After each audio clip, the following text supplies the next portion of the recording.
Hello everybody, good afternoon. Myself Pavitra Bhag. I'm here to teach you biology. So welcome to my new YouTube channel Beat Biology. Guys, आप सभी लोगों को आज का एक नया सेशन जो पहला चैप्टर है द लिविंग वर्ल्ड से सभी लोगों को स्वागत है. Okay, so today we are going to discuss about diversity in the living world. Okay, क्या पढ़ने वाले हैं बच्चों?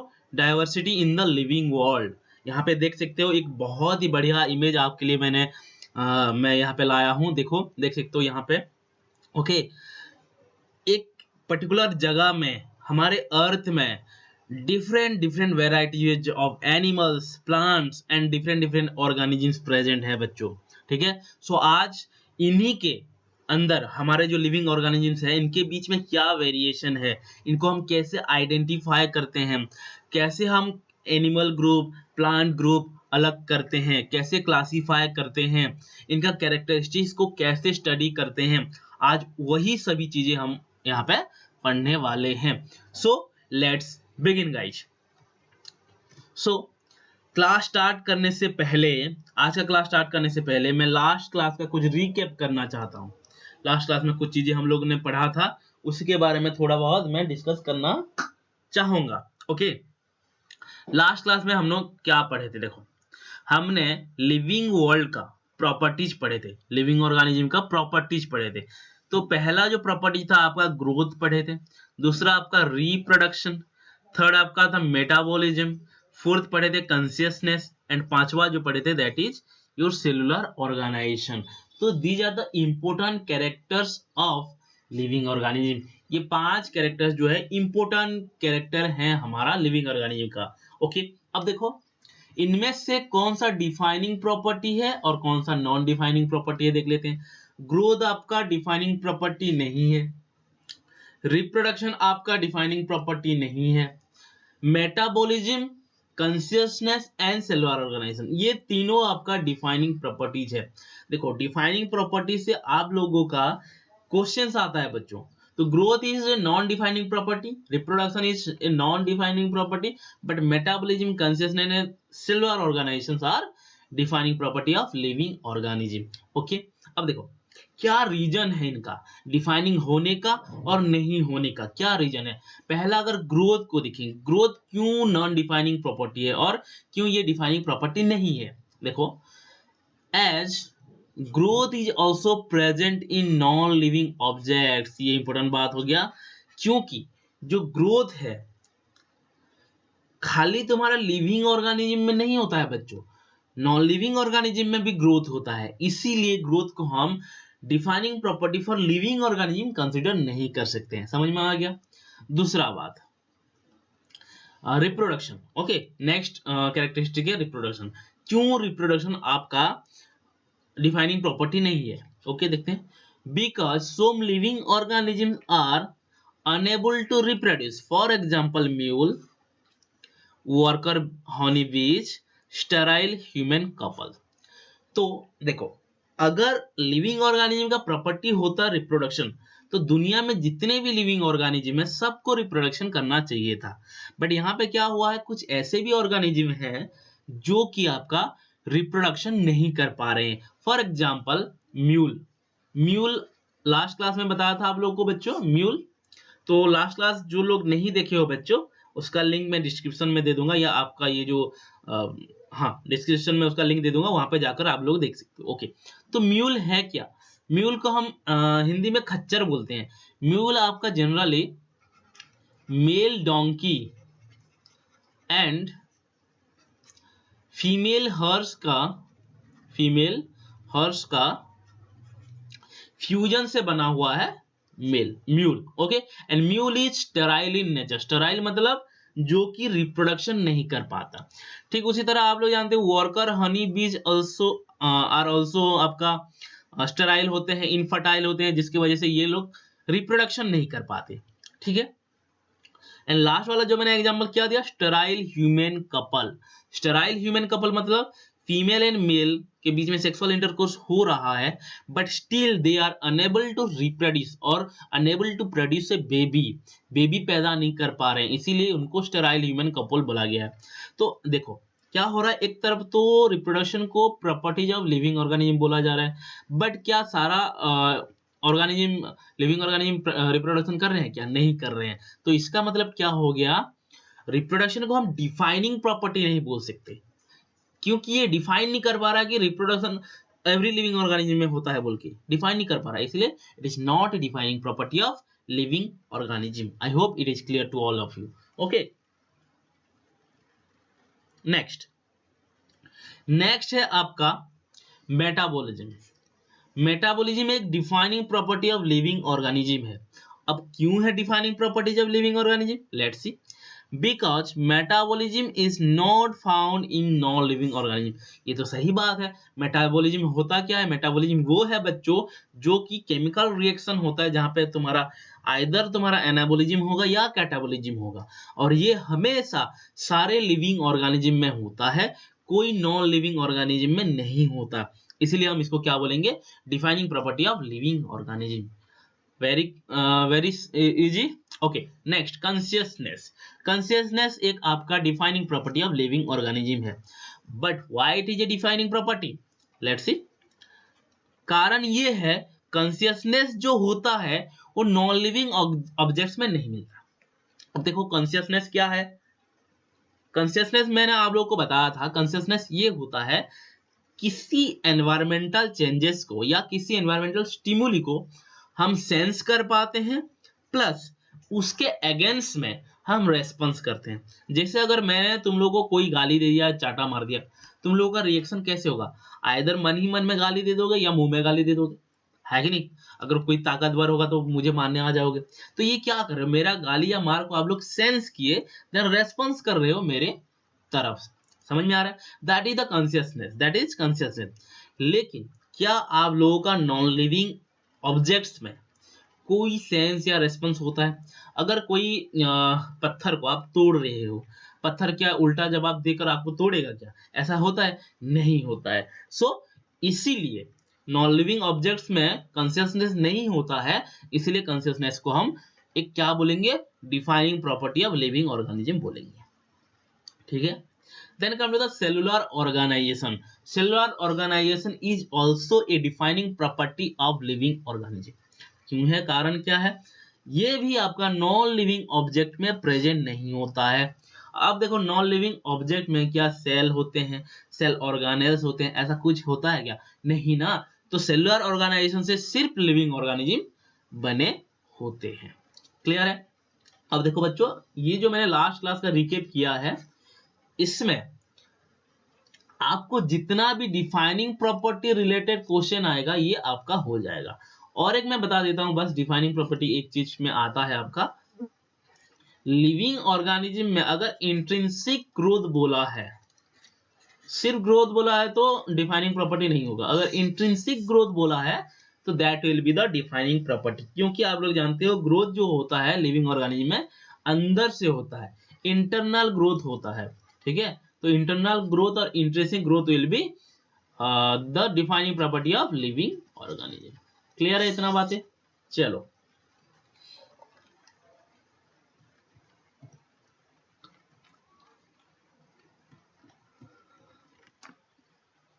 Okay, now come to the diversity in the living world. ये तो लास्ट क्लास का रिवीजन था, तो अभी हम आते हैं diversity in the living world. Okay, living world में जो डाइवर्सिटी है बच्चों, लिविंग मतलब क्या है, बायो। बायो में आपका अगर डाइवर्सिटी आता है तो उसको क्या बोलेंगे, बायोडाइवर्सिटी। अब ये बायोडाइवर्सिटी का मतलब क्या है, देखो मैं अगर बोलूं आप लोगों को बायोडाइवर्सिटी का मतलब, अगर आप घर बैठे हो अभी तो अपने चारों तरफ देखो, किसी के आसपास कोई प्लांट दिख जाएगा, अपने मम्मी पापा दिख जाएंगे, कैट डॉग, ठीक है, कोई बर्ड दिख जाएगा आप लोग को, कोई इंसेक्ट दिख जाएगा, कोई फ्लाई दिख जाएगा, हाउस फ्लाई, मक्खी, मच्छर, कुछ भी दिख जाएगा। तो ये सब क्या है, लिविंग ऑर्गेनिज्म जिनको आप लोग देख पा रहे हो। बट इनमें डिफरेंस है कि नहीं बच्चों, आप और आपके मम्मी, आपके पापा, ठीक है, इनमें डिफरेंस है, आप और इंसेक्ट के बीच में डिफरेंस है। क्या पता कौन कौन होगे जो कि इंसेक्ट के साथ भी समान होगी, कॉकरोच जैसा कोई किसी का फेस होगा, किसी का एक्टिविटी होगा, है कि नहीं बच्चों। Let it, okay, funny part. तो अगर आप देखोगे तो बहुत सारे वैरायटीज ऑफ लिविंग ऑर्गेनिज्म है। ऐसा भी ऑर्गेनिज्म है बच्चों वहां पे जो आप लोग नहीं देख पाते हो, नेकेड आई में नहीं देख पाते हो। जैसे कि कोई आपका माइक्रो ऑर्गेनिज्म हो गया, बैक्टीरिया हो गया। अभी देखो कोरोना वायरस का टाइम चल रहा है, कोरोना वायरस को देख पाओगे क्या? नहीं देख पा रहे हो। वायरस हो गया, बैक्टीरिया हो गया, फंगी हो गया, अलगी हो गया, इन ये सब चीजें क्या है? नॉन मतलब जिनको हम देख नहीं पा रहे हैं नेकेड आई में, खाली आंख में नहीं देख पा रहे हैं। जब हमारे आंख में कोई माइक्रोस्कोप फिट किया जाएगा then only we are able to see those micro organisms. समझ में आ रहा है? तो माइक्रो ऑर्गेनिजम्स में भी वेरिएशन है बच्चों, कोई वायरस है, कोई बैक्टीरिया है, कोई फंगी है, इसी तरह से। समझ में आ रहा है? तो अगर अपने घर में ही इतना सारा वैरायटी है तो अपने गांव के चारों तरफ अगर देखोगे, अपने विलेज के चारों तरफ देखोगे या अपने टाउन के तरफ चारों तरफ देखोगे तो और कितना वैरायटी ऑफ ऑर्गेनिज्म मिलेंगे, है कि नहीं? क्या बोल रहा हूँ, समझ में आ रहा है? अपने टोटल ऑर्गेनिक मतलब गांव में कितने number of variety of organism देखेंगे, तो सोच सकते हो कितना वैरायटी ऑफ ऑर्गेनिज्म है। ठीक उसी तरह अगर आप लोग टोटल अर्थ में अगर देखना चाहोगे वैरायटी ऑफ ऑर्गेनिज्म तो कितना होगे, नंबर ऑफ स्पीसीज कितना है। मैंने ये बात बताया है अब तक कितना स्पीसीज, कितना kind of species are known and describe करा गया है, तो उसका नंबर क्या है मुझे कमेंट सेक्शन में बताना। ओके, कुछ टाइम के लिए पॉज करके यहाँ पे मुझे क्या करना है, आप लोग कमेंट सेक्शन में बताना है कि how many number of species are still discovered and known. Okay, आप लोग वो आपका कमेंट सेक्शन में बताना है। ओके, देन अब देखो बच्चों, diversity in the living world जब ये हम पढ़ रहे हैं तो डाइवर्सिटी का मतलब समझना पड़ेगा हमको। तो what is a diversity? Diversity मतलब क्या है? अब देखो, डाइवर्सिटी मतलब दो चीज को हम कंसीडर कर सकते हैं, जैसे कि दिखने में अलग होना, दिखने में अलग होना। दिखने में कैसे अलग हो रहे हैं? फिजिकल अपीयरेंस उनका अलग है। फिजिकल अपीयरेंस को हम बायोलॉजी में मॉर्फोलॉजी बोलते हैं। क्या बोलते हैं? मॉर्फोलॉजी बोलते हैं। ओके, समझ में आ रहा है बच्चों? मॉर्फोलॉजी एक तो अलग हो गया, मेरा मॉर्फोलॉजी अलग है, मेरा पेरेंट्स का मॉर्फोलॉजी अलग है, आपका अलग है, आपका मंकी के साथ अलग है, किसी किसी का सेम भी होगा। ठीक है, तो जो ये क्या बोला मैंने, मॉर्फोलॉजी बोला। मॉर्फोलॉजी मतलब physical appearance, physical appearance will be difference among the organism. Okay, समझ में आ गया?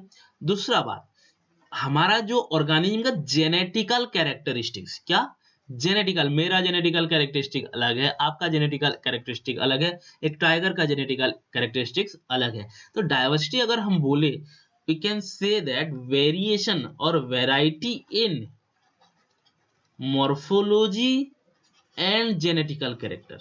Okay, morphological and genetical character में अगर कोई डिफरेंस आ रहा है तो उसको क्या बोलेंगे बच्चों? डाइवर्सिटी। और हम लिविंग ऑर्गेनिज्म के बारे में बात कर रहे हैं तो इसको बोल सकते हैं biodiversity. So what is the meaning of biodiversity? Biodiversity is the variation of morphological and genetical character of living organisms. Okay, समझ में आ गया? आई होप ये बात समझ में आया है। Then the number and types of organisms present on earth referred to as biodiversity. क्योंकि हमारे अर्थ में बहुत सारे टाइप्स एंड बहुत सारे नंबर का ऑर्गेनिज्म है, तो उनके बीच में जो मॉर्फोलॉजिकल एंड जेनेटिकल कैरेक्टरिस्टिक का डिफरेंस है उसको हम क्या बोलते हैं? बायोडाइवर्सिटी। क्लियर है गाइस इतना? ओके, चलो आगे चलते हैं। Next, how many number of species are describe till now? Okay, कितना स्पीसीज का हम लोगों ने डिस्क्राइब किया है? That is 1.7 to 1.8 millions of species. Okay, कितना बच्चों? 1.7 to 1.8 millions of species. 1.7 to 1.8 million से 1.2 मिलियंस जो है दे आर ओनली एनिमल्स। तो एनिमल्स का नंबर जो है बच्चों प्लांट से ज्यादा है, लेकिन हमको लगता क्या है प्लांट्स का नंबर ज्यादा है, but that is wrong one. Okay, animals का जो आपका जो नंबर है that is 1.2 to sorry 1.2 million species. Okay, बाकी जितना बच गया 0.5 मिलियन जो है आपका दैट इज योर प्लांट्स। यहाँ पे देख सकते हो बच्चों कितना बहुत ही बढ़िया ब्यूटीफुल सा एक डायग्राम बना हुआ है, इमेज है। यहाँ पे एनिमल्स वगैरह हैं और यहाँ पे प्लांट्स का दिखाया गया है। तो प्लांट्स एंड एनिमल का ये मैंने नंबर बता दिया, ठीक है बच्चों। Okay, I hope you are enjoying the session. Okay, next अब आते हैं, देखो यहाँ पे एक बहुत ही बढ़िया डायग्राम है बच्चों। एक लड़की है, क्या कर रही है, वो फोटो ले रही है ऑर्गेनिजम्स का, ठीक है। ये एक्चुअल में कर क्या रही है, फोटो ले रही है अपने घर में सजाने के लिए या और कुछ कर रही है। ये एक्चुअली स्टडी करने आई है बच्चों, रिसर्च करने आई है। हम लोग एक्सपेरिमेंट करने आई है, ऑब्जर्वेशन करने के लिए आई है। समझ में आ रहा है क्या बोल रहा हूँ? तो ये ऑब्जर्वेशन या जो स्टडी या एक्सपेरिमेंट करने आई है, क्यों करने आई है, ये बात हमें समझना है। ये तो पहला यहाँ पे आप लोग ऑब्जर्व खुद करो, देखो कैसे ऑब्जर्व किया जाता है सिंपली। अगर हम एक ह्यूमन बीइंग है तो कैसे सिंपली, अगर हमें पता ही नहीं था कि एनिमल कौन सा है, प्लांट कौन सा है, तो कैसे ऑब्जर्व करते। देखो इस डायग्राम में, इस इमेज में आप लोग देख सकते हो कुछ ऐसे ऐसे बड़े बड़े लिविंग ऑर्गेनिज्म जो कि ऐसे खड़े हैं लंबे लंबे, जिसमें पत्ता है। ओके, तो उसको हम प्लांट बोल दिए। और बाकी कुछ ऐसे एनिमल है जो कि मूव कर रहे हैं, कुछ ऐसे ऑर्गेनिज्म है कि एक जगह से दूसरे जगह मूव कर पा रहे हैं। देख पा रहे हो वहां पे एक भालू है, एक डियर है, एक बर्ड है। क्या करें, ये सब जो ऑर्गेनिज्म है एक जगह से दूसरी जगह में मूव कर पा रहे हैं। लेकिन जो प्लांट्स वगैरह है वो एक जगह से दूसरी जगह में मूव कर नहीं पा रहे हैं। तो हम इसको ऐसे ऑब्जर्व करके बता सकते हैं कि कुछ ऐसे ऑर्गेनिज्म होते हैं जो कि अपने जगह में खड़े रहते हैं, और कुछ ऐसे ऑर्गेनिज्म होते हैं जो कि एक जगह से दूसरी जगह में मूव कर पाते हैं। तो जो लोग अपने जगह में खड़ा है उनको प्लांट दे दो, और जो लोग दूसरे दूसरे जगह मूव कर सकते हैं उनको एनिमल बोल दो। उसी तरह से यहाँ पे ऑब्जर्वेशन हो सकता है। मैंने बोल दिया कि प्लांट एंड एनिमल, उस टाइम अगर कुछ और नाम देते तो और नाम से पढ़ते। समझ में आ रहा है क्या बोल रहा हूँ? सो इसी तरह से आप लोग ऑब्जर्व कर सकते हो। अगर अभी आप लोग अपने घर के अंदर, अपने रूम के अंदर कोई चीजें ऑब्जर्वेशन करोगे तो ऐसा भी चीजें मिलेगा आप लोग उससे पहले जो आप लोग नहीं देखे होंगे, उसी तरह का आपका चीजें मिल जाएगा। क्योंकि अब किसी चीजों को हम ऑब्जर्व नहीं करते, किसी चीजों को हम एक्सपेरिमेंट नहीं करते हैं, रिसर्च नहीं करते हैं किसी के बारे में, तो ऐसा होता है बच्चों। सो ट्राई करो, ठीक है। चलो आगे चलते हैं। Okay, now there is a term बच्चों, एक टर्म है जिसका नाम है टैक्सोनॉमी। ओके, दो टर्म है actually, taxonomy and systematic. Systematic आपका टैक्सोनॉमी का पार्ट है, मैं बताऊंगा सिस्टमेटिक का मतलब भी क्या होता है। सो टैक्सोनॉमी क्या है? एक वर्ड है टैक्सोनॉमी। टैक्सोनॉमी मतलब it is the study of identification, classification and nomenclature of organism. अभी ध्यान से सुनना बच्चों, टैक्सोनॉमी इंपोर्टेंट बात है। तो टैक्सोनॉमी है क्या? हम जो अभी ये जंगल के अंदर आए हैं, ये जो लड़की आई है और क्या कर रही है, इनको इनका कैरेक्टरिस्टिक्स को स्टडी कर रही है कि नहीं? प्लांट का कैरेक्टरिस्टिक्स, एनिमल का कैरेक्टरिस्टिक्स स्टडी कर रहा है, फिर आइडेंटिफाई कर रहा है कि कौन सा प्लांट है, कौन सा एनिमल है, और एनिमल के बीच में भी आइडेंटिफाई कर रहा है कि कौन उड़ पा रहा है, कौन मतलब चलते चलते जा रहा है, कौन दौड़ पा रहा है। इसी तरह से ये ऑब्जर्व कर रहा है, तो इससे आइडेंटिफाई कर पा रहा है कि ये बर्ड आपका फ्लाई कर सकता है, आपका बाकी जो जानवर है एक मतलब पाँव में चल सकते हैं, उड़ नहीं पाएंगे, ठीक है। इसी तरह से आइडेंटिफाई कर पा रहा है। फिर क्लासिफिकेशन, क्लासिफिकेशन का मतलब क्या हो गया? क्लासिफिकेशन का मतलब ये हो गया जो ऑर्गेनिज्म एक ही जगह में है उसको एक कैटेगरी कर दो, और दूसरे जो ऑर्गेनिज्म है जो कि घूम पा रहे हैं, चल पा रहे हैं, उनको एक कैटेगरी में रख दो। तो क्लासिफाई कर रहे हैं, ग्रुपिंग कर रहे हैं, grouping of similar type of organism करा जा रहा है, तो इसको क्लासिफिकेशन बोलेंगे। फिर नोमेनक्लेचर, नोमेनक्लेचर क्या? नेमिंग, नामकरण बच्चों। जैसे आप लोग पैदा होते ही आपका एक ब्राह्मण आता है और घर वाले मिलके एक नाम देते हैं, किसी का बटुकलाल, किसी का गोविंद, किसी का नाम तिलोत्तमा, कुछ कुछ नाम दे देते हैं। इसी तरह से समझ में आ रहा है बच्चों क्या बोल रहा हूँ? सो इसी स्टडीज को आइडेंटिफाई करना, किसी ऑर्गेनिज्म को, उसको किसी कैटेगरी में क्लासिफाई करके रखना या उसका नेमिंग करना। नेमिंग मतलब ऐसा नहीं है कि कोई भी नाम दे दो, नेमिंग मतलब ऐसा होना चाहिए कि सारा होल वर्ल्ड उसको उसी नाम से जानना चाहिए। जैसे कि ह्यूमन बींग्स को होल वर्ल्ड में क्या जाना जाता है? होमो सैपियंस, ये तो आप लोग जानते हो। टाइगर को सारे दुनिया में किस तरह से नाम से जाना जाता है? पांथेरा टाइग्रिस।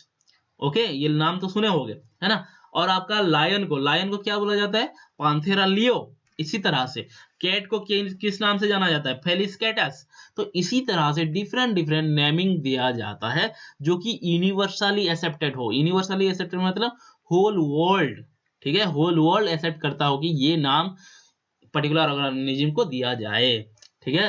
ओके, चलो इसके बारे में और आगे डिटेली स्टडी करते हैं। ओके, यहाँ पे कुछ चीजें देखो बच्चों, सिस्टमेटिक है। यहाँ पे देखो, एक बात बताता हूं आप लोग, इस डायग्राम में देखो, ये डायग्राम में देखो, ये डायग्राम में देखो, ये एक जार पकड़ के रखा, मतलब पकड़ा है, और बहुत सारे जार जो है रैक्स में रखा गया है। ये एक्चुअली बेसिकली एक म्यूजियम दिखा रहा है बच्चों। यहाँ पे क्या किया जा रहा है? यहाँ पे चीजों को सिस्टमेटिकली अरेंज करके रखा जा रहा है। यहाँ पे देखो, एक लड़की जो है एक प्लांट को डिटेली स्टडी कर रही है। क्यों डिटेली स्टडी कर रही है? इसको कैरेक्टरिस्टिक्स को, इसका जो कैरेक्टरिस्टिक्स है उसको अरेंज करके रखने के लिए। यहाँ पे और एक लड़की देखो, यहाँ पे क्या कर रही है? कुछ प्लांट्स को लाकर हमारा पेपर शीट में प्रेस करके रख रही है, ठीक है। और यहाँ पे देखो, ये लड़का क्या कर रहा है? यहाँ पे ये भी प्लांट्स के फ्लावर को स्टडी कर रहा है। देखो, यहाँ पे स्टडी करने का मतलब क्या है? बेसिकली कैरेक्टरिस्टिक्स को स्टडी किया जा रहा है। क्या किया जा रहा है? कैरेक्टरिस्टिक्स को स्टडी किया जा रहा है। कैरेक्टरिस्टिक स्टडी मतलब क्या है?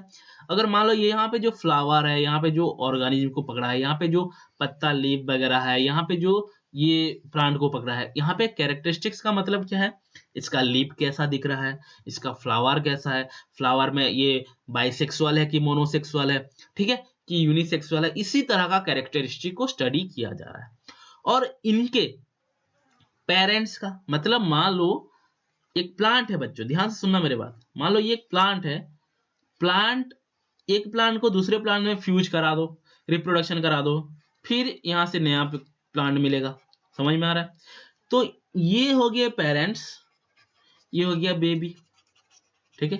पेरेंट्स में क्या कैरेक्टरिस्टिक्स है, बेबी में क्या कैरेक्टरिस्टिक्स है, क्या सिमिलैरिटीज है, कौन सा चीज इवोल्यूशन हुआ है, इसी तरह का चीजों को, कैरेक्टरिस्टिक्स को स्टडी किया जा रहा है यहाँ पे।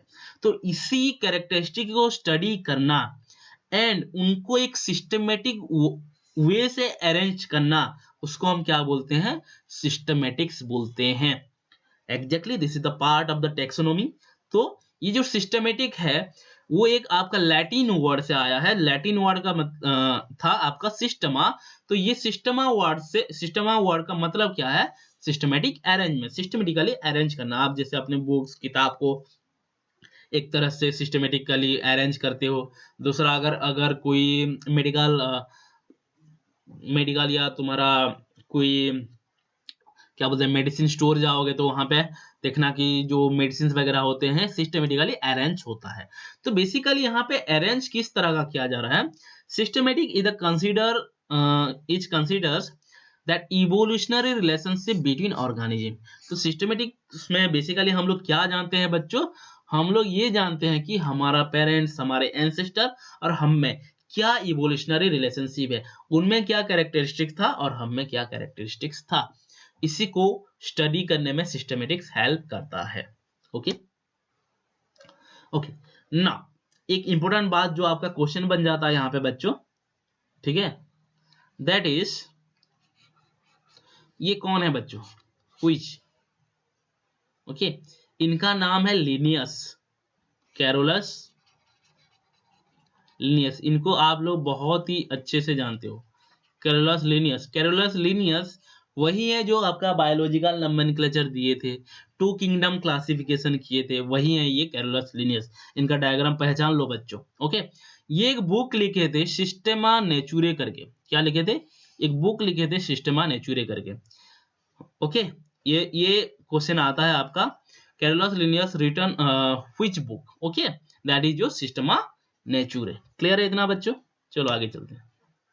ओके, यहाँ पे हम आ गए हैं एक बहुत ही सुंदर घना जंगल में। ओके, यहाँ पे देखो इसी जंगल में, मान लो इसी जंगल के अंदर में आप लोगों को कुछ प्राणी दिख रहे हैं, प्राणी। ओके, क्या दिख रहे हैं बच्चों? प्राणी दिखने लगे हैं। और ये जो प्राणी क्या कर रहे हैं देखो, यहाँ पे एक जो प्राणी है ये क्या कर रहा है, एक कछुए को, एक टॉर्टोइज के साथ खेल रहा है। आपको ऐसा दिख रहा है कि नहीं? एक टॉर्टोइज को देख रहा है, उन दोनों एक दूसरे का आंखों को मिला रहे हैं, ठीक है, आंखों से आंखों मिला, प्यार हुआ, इसी तरह से कुछ हो रहा है। लेकिन एग्जैक्टली बच्चों ये नहीं हो रहा है। क्या हो रहा है जानते हो? यहाँ पे हमारा जो ये सुंदर व्यक्ति जो है, ये क्या कर रहे हैं, टॉर्टोइज का एक्टिविटीज को ऑब्जर्व कर रहे हैं। क्या कर रहे हैं? He is observing the activity of the tortoise. ये टॉर्टोइज क्या क्या कर रहा है, कैसे काम कर रहा है, कैसे सांस ले रहा है, कैसे खा रहा है, सब कुछ कैरेक्टरिस्टिक का स्टडी हो रहा है कि नहीं? और यहाँ पे देखो, और दूसरे डायग्राम में देख सकते हो, यहाँ पे एक लड़की जो है, मतलब सारे के सारे फ्लावर्स को ऐसे घूर के देख रहे हैं। इसका मतलब क्या है, इसको इनको पसंद आ रहा है कि नहीं आ रहा है, ये देख रहे हैं क्या? ऐसा नहीं है। ये फ्लावर में कौन सा चीज है, कैसे प्रोड्यूस हो रहा है, फ्लावर में कौन सा सेक्स ऑर्गन है, मेल सेक्स ऑर्गन है कि फीमेल सेक्स ऑर्गन है, इनका पेटाल क्या है, इनका सेपाल क्या है, ये सब स्टडी हो रहा है, कैरेक्टरिस्टिक स्टडी हो रहा है बच्चों। तो दोनों डायग्राम में हम लोग क्या देखे कि कैरेक्टरिस्टिक्स स्टडी हो रहा है, उनको आइडेंटिफाई किया जा रहा है, फिर क्लासिफाई करेंगे, फिर उनका नेमिंग करेंगे। सो बेसिकली यहाँ पे क्या हो रहा है बच्चों, टैक्सोनॉमी किया जा रहा है। टैक्सोनॉमी मैंने बताया था, that is the study of identification, classification and nomenclature मैंने बताया था। तो बेसिक स्टेप और बेसिक प्रोसेस ऑफ टैक्सोनॉमी क्या क्या है देखो। पहला तो है कैरेक्टराइजेशन। कैरेक्टराइजेशन मतलब कैरेक्टरिस्टिक्स को स्टडी करना। कैरेक्टराइजेशन अगर स्टडी कर लेंगे तो उन्हीं कैरेक्टरिस्टिक्स को स्टडी करके हम पता लग आइडेंटिफाई कर पाएंगे कि ये कौन सा ऑर्गेनिज्म है और कितना हार्मफुल है, कितना सही है, कितना बेनिफिशियल है, सब कुछ यहाँ पे हम आइडेंटिफाई कर पाएंगे। ओके, देन जब आइडेंटिफाई कर लिए कि इसमें ये कैरेक्टरिस्टिक है, उसको क्लासिफाई कर देंगे। सेम कैरेक्टरिस्टिक वाला कोई एक ग्रुप में, उससे अलग को और एक ग्रुप में, इसी तरह से हम लोग क्या कर देंगे, क्लासिफाई कर देंगे। देन क्लासिफाई करने के बाद उनका कैरेक्टरिस्टिक्स के हिसाब से उनका नाम दे देंगे, नामकरण कर देंगे, नोमेनक्लेचर करेंगे, है कि नहीं? तो टेक्सोनोमी अगर देखा जाए तो बेसिकली 4 स्टेप में कंप्लीट होता है। तो बेसिक प्रोसेस ऑफ टेक्सोनोमी है आपका, पहला कैरेक्टराइजेशन, दूसरा आइडेंटिफिकेशन, तीसरा है आपका क्लासिफिकेशन, चौथा है आपका नोमेनक्लेचर। क्लियर है बच्चों? ओके, चलो आगे चलते हैं। क्या है हर एक चीज को, कैरेक्टराइजेशन क्या है, आइडेंटिफिकेशन क्या है, सभी चीजों को अभी डिटेयली स्टडी करेंगे। पहला देखेंगे कैरेक्टराइजेशन। कैरेक्टराइजेशन है क्या? अब देखो यहाँ पे एक डायग्राम दिया है, कुछ डायग्राम दिया है बच्चों, ध्यान से देखो। एक तरफ एनिमल्स है, एक तरफ प्लांट्स है। देखो इनको कैरेक्टरिस्टिक्स अगर मैं मेरे तरफ से, अगर सिंपली आप लोग अगर सिंपल चीजें अगर देखेंगे तो कैसे कैरेक्टराइज कर सकते हैं। प्लांट्स जो होते हैं वो मोटाइल नहीं होते, मतलब एक जगह से दूसरे जगह नहीं जा सकते, लोकोमोशन नहीं होता। बट हमारा एनिमल्स जो यहाँ पे है देखो, ये मूव कर पा रहे हैं। तो एक कैरेक्टरिस्टिक स्टडी कर दिया मैंने और इन दोनों को अलग कर दिया, ठीक है। एनिमल्स जो हो रहे हैं ये मूव कर पा रहे हैं, एक जगह से दूसरी जगह जा पा रहे हैं, लेकिन प्लांट जो है एक जगह से दूसरी जगह जा नहीं पा रहा है। इसी तरह से अगर मैं न्यूट्रिशन का बात करूं तो ये जो प्लांट्स हैं ऑटोट्रॉफ्स हैं। ऑटोट्रॉफ्स क्या है, ये खुद अपना खाना खुद बनाते हैं। बट ये जो एनिमल्स है ये क्या है बच्चों, हेटेरोट्रॉफ्स हैं। क्या है ये, हेटेरोट्रॉफ्स। तो इसी तरह से आप लोग चीजों को ऑब्जर्व कर सकते हो और उनका कैरेक्टरिस्टिक स्टडी कर सकते हो। तो जब मैंने देखा ये इसी तरह का कैरेक्टरिस्टिक देखा तो मैंने प्लांट को एक ग्रुप में रख दिया, एनिमल को एक ग्रुप में रख दिया। समझ में आ रहा है क्या बोल रहा हूं? तो इसी तरह से कैरेक्टराइजेशन किया जाता है बच्चों, कंपैरिजन किया जाता है। समझ में आ रहा है क्या किया जाता है, कंपैरिजन किया जाता है। तो कैरेक्टराइजेशन का सिंपल मतलब क्या है, ऑर्गेनिजम्स का कैरेक्टरिस्टिक्स को समझना। कैरेक्टरिस्टिक्स को समझना, किस तरह का कैरेक्टरिस्टिक्स है, देखो बहुत सारा तरह का कैरेक्टरिस्टिक्स है, बट यहाँ पे कुछ चीजें मैं जो कि स्पेसिफाई करना चाहता हूं, जैसे कि understanding the characteristics of organism such as external and internal structure. बाहर से कैसे दिखता है कोई ऑर्गेनिज्म एंड उनका अंदर से कैसा स्ट्रक्चर बना हुआ है उसी ऑर्गेनिज्म का। तो बाहर से एंड अंदर से सारा स्ट्रक्चर देखना है आपको, उसके बारे में स्टडी करना है। अगर हमारे ह्यूमन बीइंग में देखोगे, ह्यूमन बीइंग का बाहर से जो स्ट्रक्चर है अलग तरह का है, लेकिन प्लांट्स का अलग तरह का है। ह्यूमन बीइंग्स में भी अगर सॉरी हाँ, ह्यूमन बीइंग्स, अगर एनिमल्स का टोटल देखोगे, ह्यूमन बीइंग अलग दिखते हैं, हाथी अलग दिखता है, जेब्रा अलग दिखता है, लायन अलग दिखता है। तो ये सब चीजें अपीयरेंस हो गया, एक्सटर्नल स्ट्रक्चर। इसी तरह से इंटरनल स्ट्रक्चर, हमारा स्टोमक जैसा, क्या हाथी का स्टोमक ऐसा होगा क्या? नहीं, हाथी का स्टोमक भी अलग दिखेगा, हमारा स्टोमक अलग दिखेगा। समझ में आ रहा है? तो एक्सटर्नल इंटरनल स्ट्रक्चर को हमें स्टडी करना है पहला बात। The structure of cell, structure of cell क्या होता है? एनिमल में किस तरह का सेल होता है? एनिमल में जो सेल का शेप होता है कैसा होता है? वो आपका सर्कुलर सेल शेप होता है। अगर प्लांट में देखोगे तो कैसा होता है? रेक्टेंगुलर टाइप का शेप होता है। तो स्ट्रक्चर ऑफ सेल को स्टडी करोगे बेसिक लेवल में, बिल्कुल बेसिक लेवल में आपको स्ट्रक्चर ऑफ सेल को स्टडी करना है, किस तरह दिखता है, क्या फंक्शन कर रहा है, क्या नहीं फंक्शन कर रहा है, इसी तरह से। ठीक है, देन आपको देखना है क्या? डेवलपमेंट प्रोसेस, एक लिविंग ऑर्गेनिज्म कैसे डेवलप हो रहा है। अगर प्लांट का देखोगे तो कैसे डेवलप होता है? पहले सीड जर्मिनेशन होता है, सीड जर्मिनेशन होने से शूट एंड रूट का प्रोडक्शन होता है। बट हमारा ह्यूमन बीइंग्स में क्या होता है? एम्ब्रियो, जायगोट बनता है, जायगोट बनने के बाद वो डिवाइड होते होते होते आपका एम्ब्रियो बनता है, एम्ब्रियोजेनेसिस होता है। तो इसी तरह से डेवलपमेंट प्रोसेस दिखना है हमको। ठीक है, कैसे डेवलपमेंट कर रहा है। देन इकोलॉजिकल इंफॉर्मेशन, फिर हमारा एनवायरनमेंट के साथ क्या रिलेशन है, हम लोग क्या कर रहे हैं एनवायरनमेंट के साथ, प्लांट क्या करता है, एनिमल्स क्या करते हैं, इसी तरह का इकोलॉजी के साथ, एनवायरनमेंट के साथ क्या रिलेशन है, इसी के बारे में हम लोग स्टडी करते हैं। This is what characterization is. Okay, I hope इतना बातें क्लियर है बच्चों। चलो आगे चले। Then come to the identification. Identification क्या है? किसी पर्टिकुलर ऑर्गेनिज्म को, ऑर्गेनिज्म का जब कैरेक्टरिस्टिक स्टडी कर लेते हैं बच्चों, एग्जैक्ट कैरेक्टरिस्टिक, एग्जैक्ट डिस्क्रिप्शन जब हम मिल जाता है। मान लो ह्यूमन बींग्स, ह्यूमन बींग्स का 2 हाथ होता है, 2 पैर होता है, वो लोग तुम्हारा होलोजोइक होते हैं, है कि नहीं?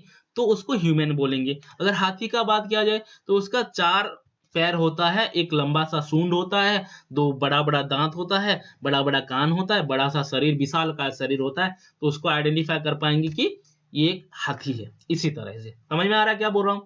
तो मेरा कहने का मतलब ये है, अगर किसी चीज को आइडेंटिफाई करना है, किसी चीज को अगर आइडेंटिफाई करना है तो उसका कैरेक्टरिस्टिक्स के हिसाब से, एग्जैक्ट कैरेक्टरिस्टिक्स के हिसाब से आप लोग आइडेंटिफाई कर पाओगे। अब देखो, मुझे कैसे पहचानोगे आप लोग? मेरा नाम है पवित्र बाग। तो दुनिया में तो बहुत सारे लोग ऐसे हैं जो पवित्र हैं, उनका नाम। तो हमारे इंस्टीट्यूट में मुझे कैसे पहचानोगे? मैं बायोलॉजी पढ़ाता हूँ। अगर कोई कुछ बोलेगा, आप लोग, वो एक सर हैं जो बायोलॉजी पढ़ाते हैं, उनका नाम क्या है? तो आप लोग कैसे आइडेंटिफाई करोगे? कैरेक्टरिस्टिक को देख करके मैं बायोलॉजी पढ़ाता हूँ। कौन पढ़ाता है? पवित्र सर पढ़ाते हैं। इसी तरह से आइडेंटिफिकेशन किया जाता है। So what is the meaning of identification? देखो यहाँ पे इसी तरह से आइडेंटिफाई करोगे कैरेक्टरिस्टिक को स्टडी करके, है कि नहीं? ऐसा नहीं है कि आप लोग मेरे पास आकर माइक्रोस्कोप लेकर आओगे और ये पवित्र सर है कि नहीं ये देखते हैं तो क्या है, ऐसा नहीं करना है बच्चों। ठीक है, कैरेक्टरिस्टिक स्टडी करना है। सो आइडेंटिफाई और आइडेंटिफिकेशन प्रोसेस क्या है एग्जैक्टली? तो आइडेंटिफिकेशन जो प्रोसेस है बच्चों, 1 minute, okay, it is the correct description of the organism so that the naming is possible. Okay, तो करेक्ट डिस्क्रिप्शन से हम एक ऑर्गेनिज्म को आइडेंटिफाई कर पाएंगे। क्या कर पाएंगे? आइडेंटिफाई कर पाएंगे। देन आइडेंटिफाई करेंगे, जब आइडेंटिफाई कर पाएंगे तभी तो नाम दे पाएंगे। तो जैसे कि मैं मेरा एग्जांपल यहाँ पे देता हूं कि एक सर हैं जो कि क्या करते हैं? बायोलॉजी पढ़ाते हैं। तो बायोलॉजी जो पढ़ाते हैं वो कैरेक्टरिस्टिक्स हो गया, है कि नहीं? और बायोलॉजी पढ़ाते हैं कौन? पहचान लिए हम इसी बायोलॉजी, इसी कैरेक्टरिस्टिक से, तो इसको आइडेंटिफिकेशन। जब आइडेंटिफिकेशन किए कि उनका नाम है पवित्र सर, और बायोलॉजी टीचर बोल सकते हो, इसी तरह से नेमिंग पॉसिबल है। तो आइडेंटिफिकेशन कब हो पाएगा बच्चों किसी चीज का? जब उसका एग्जैक्ट करेक्ट डिस्क्रिप्शन हमको मिलेगा। क्लियर है इतना बात है? ओके, समझ में आया? ओके, और चीजें देखो। नेक्स्ट है आपका classification. Next is your classification. Classification क्या है? अब देखो मैं बायोलॉजी पढ़ाता हूँ तो मुझे बायो फैकल्टी बोल दिया गया, कोई केमिस्ट्री पढ़ाता है तो उनको केमिस्ट्री फैकल्टी बोला दिया गया, मैथ जो हमारे विभूति सर पढ़ाते हैं तो उनको विभूति सर को मैथ फैकल्टी में कंसिडर करा दिया गया, प्रकाश सर क्या करते हैं फिजिक्स पढ़ाते हैं तो उनको फिजिक्स फैकल्टी बोल दिया गया। ठीक है, उसी तरह से हम यहाँ पे क्लासीफाई कर दिए according to the subject, according to the subject. ठीक, उसी तरह एनिमल एंड प्लांट के बीच में, ऑर्गेनिजम्स के बीच में, बैक्टीरिया वायरस के बीच में आप लोग क्लासीफाई कर सकते हो according to their characteristics, according to their identification. Clear है बच्चों? चलो क्लासिफिकेशन क्या है, देखो हम लोग पूरा प्रोकैरियोट्स को हमने क्या कर दिया, यहाँ पे एक ग्रुप में डाल दिए। प्रोकैरियोट्स क्या होते हैं? जिसके पास न्यूक्लियस नहीं होता है बच्चों, क्या होता है? न्यूक्लियस नहीं होता है। देन प्लांट्स, जो कि बड़ा बड़ा प्लांट्स है उनको हमने एक ग्रुप में डाल दिया, फिर एनिमल्स में एक ग्रुप में डाल दिया, फंगस को एक ग्रुप में डाल दिया, प्रोटिस्टेंस को एक ग्रुप में डाल दिया। तो इसी तरह से 5 तरह का क्लासीफाई कर दिया टोटल दुनिया का जितने भी ऑर्गेनिज्म है। ठीक है, देखो बायोलॉजिकल क्लासिफिकेशन नेक्स्ट चैप्टर है, वहां पे क्लासिफिकेशन कैसे होता है उसके बारे में डिटेली पढ़ेंगे। तो क्लासिफिकेशन क्या होता है? कैरेक्टरिस्टिक्स बेस्ड पे क्लासिफाई होता है। सिमिलर कैरेक्टरिस्टिक को एक एक ग्रुप में डाल दिया जाता है। जैसे कि मैं अगर यहाँ पे एक एग्जांपल दूं आप लोगों को, एक एग्जांपल दूं तो मान लो मामास किसको बोलेंगे? मामास किसको बोलेंगे? जो ऑर्गेनिज्म मिल्क प्रोड्यूस करता है और मामारी ग्लैंड होता है जिसके पास, तो उसको क्या बोलते हैं? मामास बोलते हैं। समझ में आ रहा है क्या बोल रहा हूँ? जो ऑर्गेनिज्म के पास मामारी ग्लैंड होता है और जो मिल्क प्रोड्यूस करता है उसको मामास बोल देते हैं। और जिसके पास नोटोकॉर्ड होता है जैसे कि स्पाइनल कॉर्ड, तो उसको हम क्या बोल देते हैं बच्चों? कोडाटा बोल देते हैं। और जिसके पास नोटोकॉर्ड नहीं होता है उसको क्या बोलते हैं? नॉन कोडाटा बोलते हैं। समझ में आ रहा है? वर्टिब्रेट, इनवर्टिब्रेट, इसी तरह से क्लासीफाई किया जाता है। समझ में आ रहा है? तो क्लासिफिकेशन का मीनिंग क्या है? It is the grouping of organism into convenient category, जिसको हम टाक्सा बोलते हैं वेस्टर्न कैरेक्टर। कैरेक्टरिस्टिक्स के हिसाब से डिफरेंट डिफरेंट कैटेगरी में डिवाइड करना, उसको हम बोलते हैं ग्रुपिंग करना, उसको बोलते हैं क्लासिफिकेशन। अब देखो बच्चों यहाँ पे एक चीज है, मैं आप लोगों को बता देता हूँ जो क्वेश्चन आता है। कैटेगोरीज, कैटेगोरीज मतलब टैक्सा। बहुत सारे कैटेगोरीज ये प्लूरल है तो ये टैक्सा भी प्लूरल है। टैक्सा का सिंगुलर है बच्चों टैक्सन। क्या है? टैक्सन। ओके, क्या है ये? टैक्सन।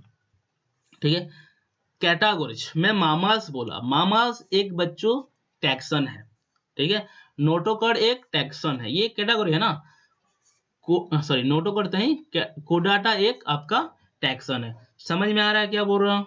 टैक्सन मतलब किसी एक पर्टिकुलर ग्रुप ऑफ ऑर्गेनिज्म को, पर्टिकुलर कैटेगरी को समझाता है। ये आपका क्वेश्चन में आता है तो इसको ध्यान में रखना। ठीक है, क्लासिफिकेशन आई होप समझ में आया। देखो और एक सिंपली समझाने की कोशिश करता हूँ what is the meaning of classification. Actually classification आपका है बच्चों, आप लोग कॉलेज में पढ़ रहे हो, ठीक है, सिद्धार्थ पब्लिक स्कूल में पढ़ रहे हो मान लो, तो अगर वहां पे पढ़ाई कर रहे हो तो स्टैंडर्ड 1, स्टैंडर्ड 2, स्टैंडर्ड 3, स्टैंडर्ड 4 करके स्टैंडर्ड 12 तक है वहां पर। क्या सारे बच्चों को एक जगह में रख दिया जाता है? नहीं, क्लासीफाई किया गया है सभी को, सभी स्टूडेंट को अकॉर्डिंग टू देयर कैरेक्टरिस्टिक। ठीक है, कैरेक्टरिस्टिक क्या है? जो जो कौन कौन कौन सा सब्जेक्ट मतलब पढ़ पाएगा, उसी के हिसाब से आपका क्लासीफाई किया गया है। समझ में आ गया? चलो आगे चलते हैं। Okay, then last one is nomenclature. Nomenclature क्या है बच्चों? नोमेनक्लेचर एक ऐसा प्रोसेस है जिसमें हम क्या करते हैं? नाम देते हैं, किसी ऑर्गेनिज्म को नाम देते हैं। ठीक है, हम ह्यूमन बीइंग को क्या बोला गया है? होमो सैपियंस बोला गया है। क्या बोला गया है? होमो सैपियंस बोला गया है। आप लोग ये बात जानते हो। तो एक ऐसा नाम देना, नोमेनक्लेचर का मतलब ऐसा नहीं है कि एक ब्राह्मण को बुला दो और उसका नेमिंग दे दो। अगर किसी का नाम ऐसे आया तो सुलोचना दे देगा, इसी तरह नहीं है। कुछ ऐसे नाम देने हैं, कुछ ऐसे नोमेनक्लेचर करना है जिस नेम से दुनिया सारा whole world will be know that individual by that name. Okay, तो एक ऐसा नाम देना है जो कि यूनिवर्सली एक्सेप्टेड हो। कहीं पे चले जाओ, south Korea, south Africa, Australia, India, कहीं पे भी चले जाओ, उसका जो नाम है सभी को उसी नाम से जानना है। तो that name should be universally accepted. Okay, चलो देखते हैं क्या है, कैसे नेमिंग होता है। देखो यहाँ पे 2 फिगर है बच्चों। ठीक है, ये एक फिगर है, इसको हम बोलते हैं मैंगो, प्यार से हमारे लोकल लैंग्वेज से mango.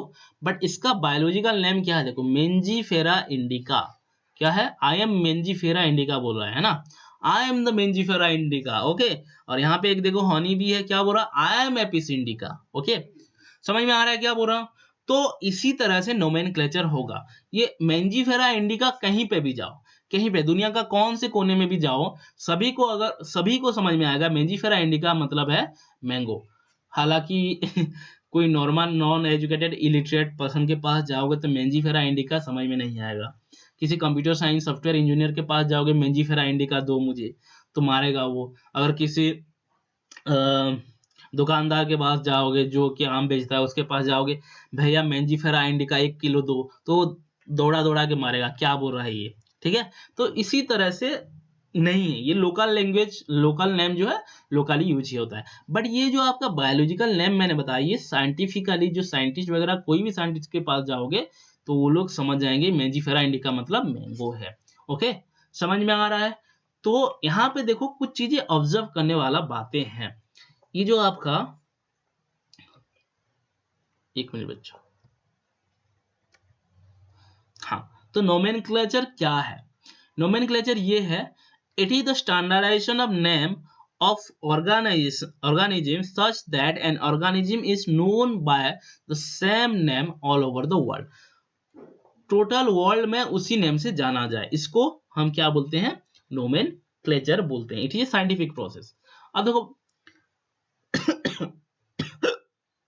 I am sorry guys, I am sorry. Okay, तो लेट मी टेक्स, ओके, थोड़ा सा ड्रिंक कर लेता हूं बच्चों।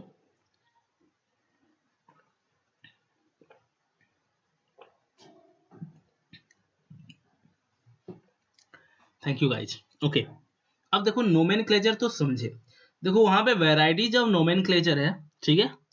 एक है आपका बाइनोमियल नोमेनक्लेचर, दूसरा है आपका ट्राइनोमियल नोमेनक्लेचर। बट अभी हम ट्राइनोमियल नोमेनक्लेचर नहीं पढ़ रहे हैं, सिलेबस में भी आप लोगों का नहीं है, तो हम स्टडी करेंगे बाइनोमियल नोमेनक्लेचर का। बाई मतलब क्या है बच्चों, दो। आप लोग जानते हो बाई मतलब टू। नोमियल नोमेनक्लेचर मतलब दो नेम देना एक ऑर्गेनिज्म को, टू नेम।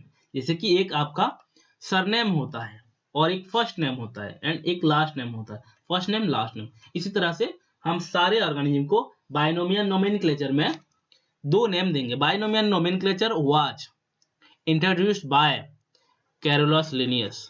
कौन दिया था, कैरोलस लिनियस। ओके, समझ में आ रहा है बच्चों। ओके, ये साइंटिस्ट का नाम है। तो मैं एक एग्जांपल देता हूं ह्यूमन का। ह्यूमन का नाम है होमो सापियंस। ओके, दो नाम, एक दो, 1 एंड 2। तो जिस ऑर्गेनिज्म को दो नेम दिया जाएगा और दो नेम देख, दो वर्ड से नेमिंग अगर किया जा रहा है, उसको हम बोलेंगे बायोलॉजिकल और बाइनोमियल नोमेनक्लेचर। क्लियर है। इसका कुछ रूल्स होते हैं बच्चों, देखते हैं। ओके, यहाँ पे देखो, ये जो इंसान है इनका नाम है कैरोलस लिनियस। यही आपका जो नेमिंग ऑफ बाइनोमियल नोमेनक्लेचर था वही दिए थे। ओके, तो the system of naming with to component, the system of naming with to component, दो कंपोनेंट यूज किए थे, जिसको हम आज क्या बोल रहे हैं, फेमस तरीके से बाइनोमियल नोमेनक्लेचर बोल रहे हैं। And this binomial nomenclature was proposed by Linnaeus. किसने, लिनियस प्रोपोज किए थे। ये बात इंपॉर्टेंट है, ये याद रखना है आप लोगों को। क्लियर है। ओके, चलो आगे चलते हैं। तो अब देखो कुछ एग्जांपल्स है यहाँ पे, देख सकते हो। ओके, तो इस एग्जांपल में देखो बच्चों, यहाँ पे मैंगो है। क्या है ये, मैंगो। मैंगो का नाम क्या है, मेंजीफेरा इंडिका। क्या है, मेंजीफेरा इंडिका। मेंजीफेरा इंडिका, दो नाम, 1 एंड 2, दो वर्ड। ओके, मैंगो का नाम है Mangifera indica. Then tiger, tiger का बायोलॉजिकल नाम क्या है बच्चों, पांथेरा टाइग्रिस। अगर लायन का बोला जाए तो पांथेरा लियो।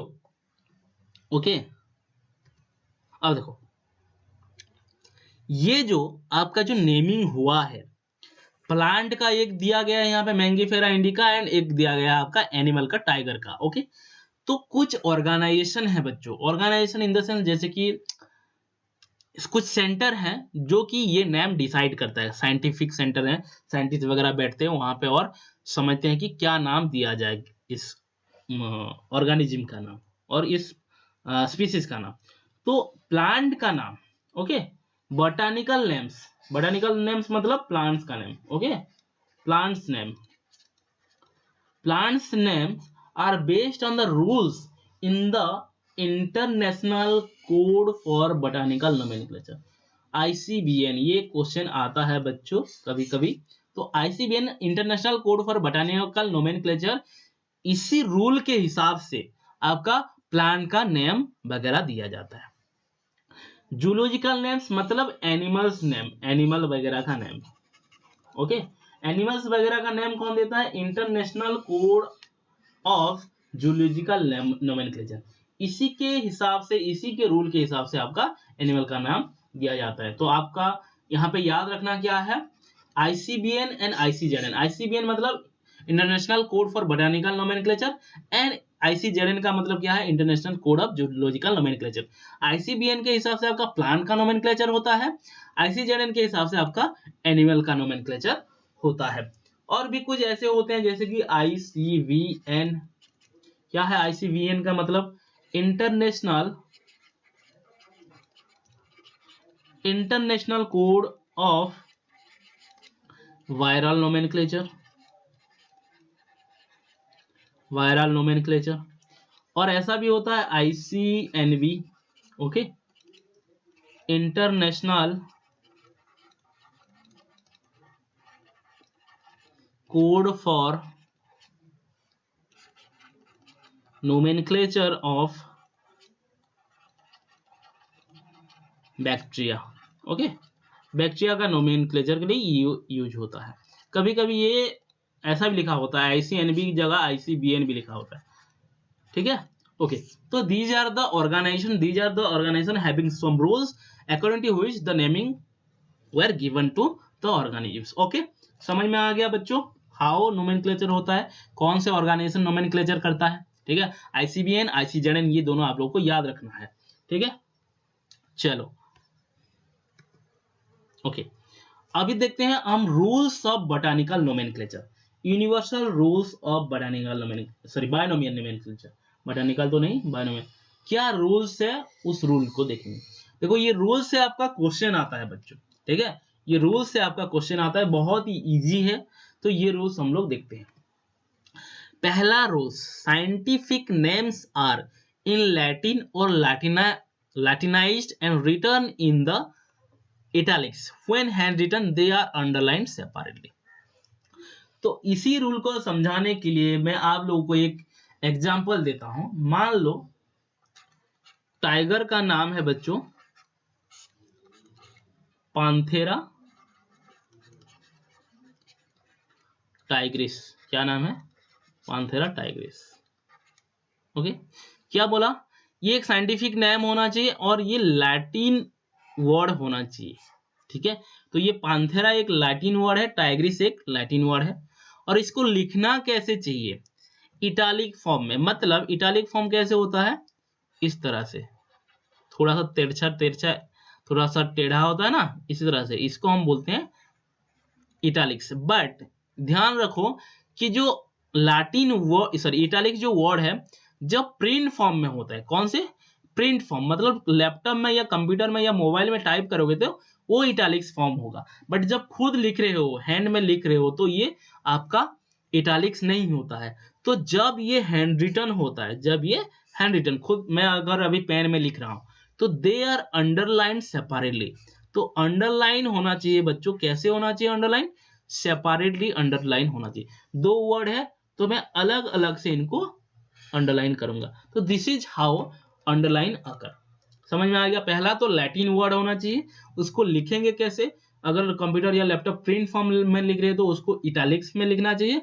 अगर हाथ में लिख रहे हैं तो दो वर्ड लिख के अलग अलग करके उसको क्या करना है, हमको अंडरलाइन करना है सेपरेटली। ये पहला रूल था। दूसरा rule, first word is genus name और जेनेरिक नेम बोला जाता है, and second word is the species name. यहां पे ध्यान से सुनो, देखो first word is genus name. First word को हम क्या बोलते हैं बच्चों? जीनस बोलते हैं, और इसको जेनेरिक नेम भी बोला जाता है, ठीक है, जेनेरिक नेम। ओके, देन आपका सेकेंड वर्ड, पहला ये तो पहला वर्ड था, सेकेंड वर्ड देखो, second word is the species name. Species name और स्पेसिफिक एपिथेट बोला जाता है। ये जो आपका है सेकेंड वर्ड, ये है, इसको हम क्या बोलते हैं? Species name. ओके, और इसको हम बोल सकते हैं स्पेसिफिक एपिथेट, ठीक है, स्पेसिफिक एपिथेट। क्लियर? ओके, अब देखो third, genus name start with capital letter. ध्यान से देखो, genus name start with capital letter and, एक मिनट बच्चों, genus name starts with capital letter and species name with small letter. तो ये आपका थर्ड रूल है। क्या बोला गया? जीनस नेम जो है वो कैपिटल लेटर से स्टार्ट होना चाहिए एंड स्पीसीज नेम जो है स्मॉल लेटर से स्टार्ट होना चाहिए। देखो यहाँ पे जीनस ये है, जीनस का पहला लेटर देखो कैपिटल है, कैपिटल लेटर के साथ स्टार्ट होना चाहिए, बट सारा कैपिटल नहीं, only first letter. Okay, only first letter. And आपका स्पीसीज का पहला लेटर क्या होना चाहिए? स्मॉल लेटर होना चाहिए। ये तो है स्मॉल लेटर, ठीक है। इसी तरह से थर्ड रूल हो गया। तो फोर्थ रूल क्या है?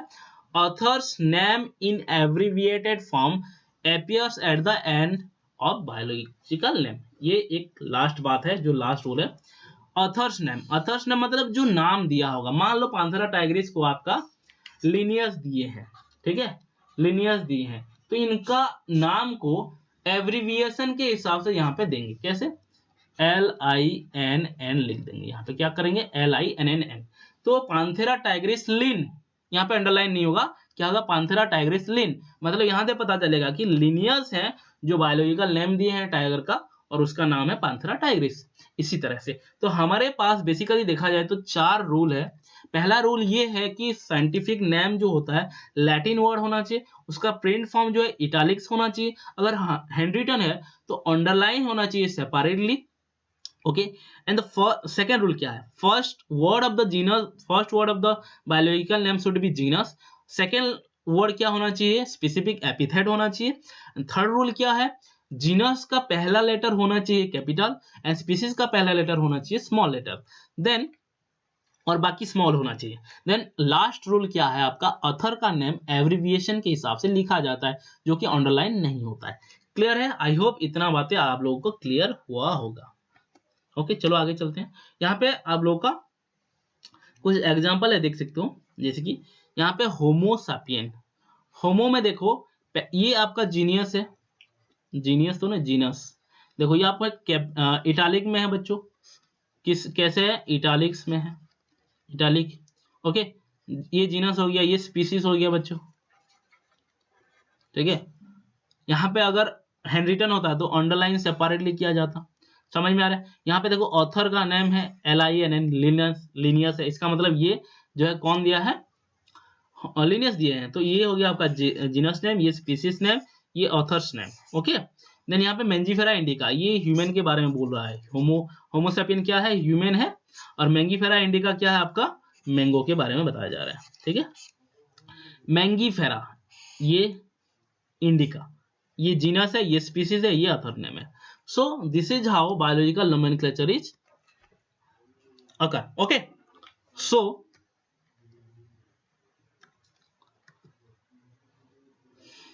आगे चलते हैं। सो आज का क्लास बच्चों खत्म होता है यहाँ पे। So thank you so much for watching guys. Okay, अगर आप लोगों को वीडियो अच्छा लगा है तो लाइक कर देना, शेयर कर देना एंड सब्सक्राइब कर देना। आप लोग अगर मेरे साथ नहीं जुड़े हो अब तक, ठीक है, तो मेरी टेलीग्राम में जुड़ सकते हो। टेलीग्राम का लिंक मैं डिस्क्रिप्शन में दे दूंगा, बीट बायोलॉजी करके है, ठीक है। अगर मुझे डायरेक्टली कंटैक्ट करना चाहते हो तो यू कैन ज्वाइन मी और फॉलो मी इन इंस्टाग्राम। ओके, ताकि मुझे डायरेक्टली डाउट पूछ सकते हो। तो इंस्टाग्राम का लिंक है, उसका भी लिंक मैं दे दूंगा, ओके, डिस्क्रिप्शन में। और मेरा आईडी है ये, ठीक है, @pavitra.bag। okay, so thank you so much guys for watching the video, and like, share and subscribe my video. Thank you so much guys, love you all, bye bye, take care.